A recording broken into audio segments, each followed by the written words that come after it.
I'm not a confident man. Sometimes I'll lie about who I am or the things I've done just to make myself feel safer or perhaps that I belong more. But there was this time when I knew that most of my friends and most of my peers will probably be dishonest, and I was going to be 100% honest, and it was actually one of the proudest moments in my life. I was filling out the forms for the US citizen application, and there is this question in the form that I knew because a lot of my friends had gone through it, that was kind of tricky, kind of make you feel nervous. The question goes, have you ever belonged or participated in a communist organization? The answer most Cubans say is no, but they're lying to you.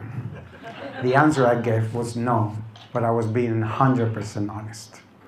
Now, this was not small feat, because I was growing up in Cuba in the 80s and 90s, and back then, everything was geared towards making you belong to a communist organization. When you wake up, the radio will talk about will sing praises to the revolution.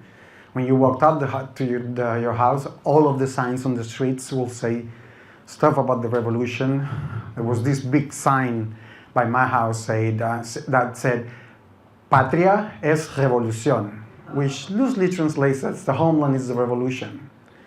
When you got to school, the very first thing you would do, the very first thing I did every morning was swear fealty to the revolution and that I will die for it. My teachers, they will teach us about the revolution. Everything was about the revolution. And not only that, but they will also teach you what it meant not to be for the revolution. Because not to be for the revolution was actually not to be a Cuban. And they had this word for it. They will say gusano, which means worm. Basically, you're dirt next to nothing. So it was really scary for kids when you say, you don't want to be a gusano, you don't want to be a worm. Now, that was never a worry for me, because you see, I am the poster child of the revolution. My grandparents were factory workers. My granddad had medals for having risked his life for the revolution. My mom was part of the first wave of students that the revolution sent out into the country to teach farmers how to read and write. Now, this was actually a very dangerous job. A kid from her same neighborhood as my mom's died while doing this because there were people out there in the countryside that were opposed the revolution and they will go after these kids. So my mom didn't die, of course, here, but she was my hero, and she was a hero of the revolution in my eyes. So basically, as I was growing up, not only was I not going to be a gusano, but I was actually proud of my heritage, of my revolutionary heritage, and I had no worries about being a gusano. My mom actually was the very first person in my family to go to university. She graduated as an art history professor, the daughter of factory workers, barely literate, and she had gone to college thanks to the revolution.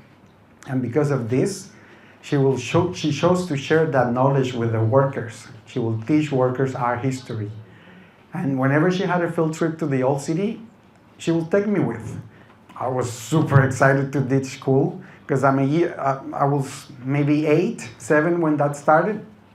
And it was awesome. Instead of going to class, I would just take a bus to the city and she will show us the buildings, the art, everything that the revolution had made available for everyone. But not only that, it was actually a big source of pride for me. Because you see, my mom, she's not that tall. I am not that tall either, obviously. And she's not very imposing in any way. And she has a very soft voice. And all Havana is noisy. There's always people everywhere. So whenever she spoke, all of the students would be quiet, listening to her. And to me, I'm a kid, and I see all of these grown-ups listening to my mom with so much attention, waiting on her every word. It made me so proud of her. Like, she was awesome. Now, one of these days, after the tour is done, she tells me, you know what, instead of going straight home, let's go check out this new lobby that just recently opened for this hotel that they renovated. And this is an art piece, and it's amazing. So she starts telling me all about this place. She started talking about how it was from the 30s and how it's supposed to be great now, and it's a great Art Deco piece. She's telling me all of these stories, and yeah, I'm excited about the stories she's telling me because I always listen to her. But I'm also super happy because, I've been doing these trips with her for about a couple of years now. I'm 8 or 9, and I'm actually kind of bored of the same trips. I already know all of the scenes that she's been telling. So I'm really excited about this new thing. So we started walking to the hotel, and as we turn a street, I see it. And it's very obvious that that's the place where we're going to, because this is all Havana. So nothing is in perfect shape. But then in this street, full of semi-crumbling buildings, there is this brand new building. It looks like they just ripped up the paper, from the gift box. It's all clean. The facade is epic, actually. It's a really nice building. But I don't care about the building. I just care that it looks so new. And as we were walking close to it, there's a little staircase to go into the entrance of the building. And I start smelling the air, and it smells like candy to me. Of course, I know now that it was just AC. But back then in Havana, I had an experience AC. It was brand new to me. But also, the doors of the lobby are automatic. I'm like, wow. I had never seen automatic doors that just open and close. So I'm walking there, and honestly, I don't believe in heaven because, again, I'm a communist kid. But that was heaven. I was walking into heaven. So I'm getting there with my mom, super excited. And then the doorman stops us and says, "You cannot go in." And my mom says, like, "Why?" "Well, you're clearly not foreigners, you're not tourists, and you're clearly not working here because you're with your kids, so you cannot go in." "But what do you mean I cannot go in? I just want to show my kid the place." "Yeah, but the rules are this is a hotel, it's only for tourists. You're not supposed to come in." And she started arguing with the guy. "What do you mean? It's just a part of the history of this country, it's part of our history. I'm a history teacher, I just want to show my kid." He doesn't care. He's a doorman. He's just following rules. He doesn't care about the art history. He doesn't care about the culture. He just won't let us in. My mom starts getting agitated, and I actually start getting very nervous because this is the very first time that my mom is being told no by anybody. This is the very first time that my mom told me we were going to do something and we're clearly not getting there. So as she keeps yelling at the guy and the guy yelling at her, she raises her voice. I don't think I had ever heard my mom raise her voice. It's not that high, but it was higher than normal for her. So I am almost shaking. I'm paralyzed. And so all of a sudden, she's just turning around and holding me out. And in a way, I'm scared, but I'm also quite disappointed because I was at the gates of heaven. And now we're turning back into the heat of Havana, back into the dirty streets. So I'm sad, I'm disappointed, and I'm nervous. My mom is super quiet. No, my mom is never quiet. She keeps talking. She has always something to say, but she's quiet all the way to the bus station. We live like worker family in Cuba. We live in the outskirts of the city where they build the new buildings.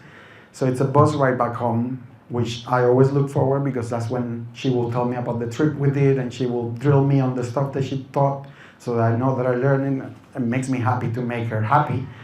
But this time she's not talking at all. She's very quiet. She's just not there. And we sit in the bus and I'm looking out the window and I start seeing the same signs that you see all over the place. Cuba is for the workers, Cuba is for everyone, everything for everyone, the revolution just built it for you. But this time I don't feel the same way. Because for the very first time, I can see a dissonance. It's not the same signs from what I just experienced. And my mom is not talking at all. And then all of a sudden, she says out loud, which I don't think it was for me to hear or for me at all, but she just said, "This country is not for us anymore." And that stuck with me. I don't think I fully understood it at the moment because I'm 8 again, but it's the only thing she said in the whole way back home. So I kept repeating that in my mind. Now, we got home. We never spoke about this again. I don't think we ever did, actually, but this was really tough for me. And after that, I basically just couldn't be a communist revolutionary anymore, which in a way meant that I couldn't be a Cuban anymore.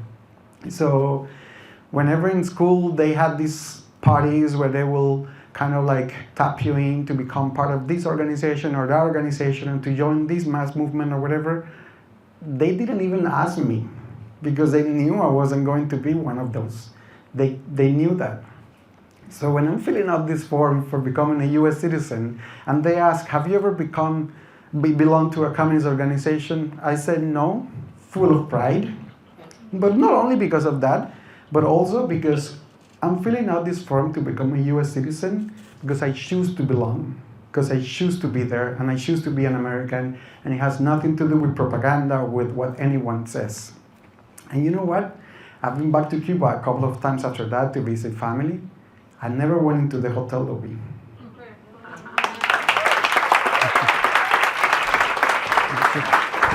Beautiful.